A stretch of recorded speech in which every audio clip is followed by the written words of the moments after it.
Hello' everyone, কি খবৰ? সকলোৱে ভালে চাগে নহয় জানো? ময়ো এয়া পাৰ্লাৰত গৈ আজি চেলাউৰি অলপ থ্ৰেডিং কৰি আহিলোঁ। মানে বিহু আগতে কৰাটো ওলাইছিলে, তাকে অলপ চাফা কৰি আহিলোঁ। আৰু তাতে সন্ধিয়া সময়ত এয়া ফুলত পানী দিওঁতে ছোৱালীজনীয়ে ক'লে, মাক আজি ফুলত পানী দিয়াকৈ অলপ ভিডিঅ' কৰি দিওঁ দেই বুলি।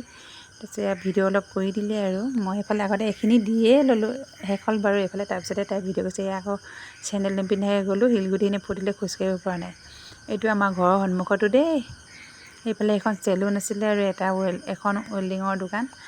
তাৰপিছতে এইফালে এখন ৰামধেনু চুইটছ নে কি বুলি লিখা আছে, পাহৰিছোঁ দেই। সদায় ঘৰৰ ওচৰত থাকিলে নেচাওঁ যে। তাৰ ইয়াত মানে ফাষ্টফুডৰ পৰা আদি কৰি মিঠাই, দৈ, মানে কেক চেক সকলো বেকাৰী চেকাৰী ইয়াতে পোৱা যায় আৰু দেই। চাওমিন তাওমিন আদি কৰি সকলো পোৱা যায়। যি খাই আপোনাৰ কথা, পইচা হ'লে হৈ গ'ল। তাৰপিছত এইফালে আমাৰ আকৌ এইটো সৰু দেওৰটোৰ ঘৰটো, এইটো আমাৰ ঘৰটো একদম লাগি আছে। ইয়াৰ পৰাই ভিডিঅ' বনাই আছোঁ দেই।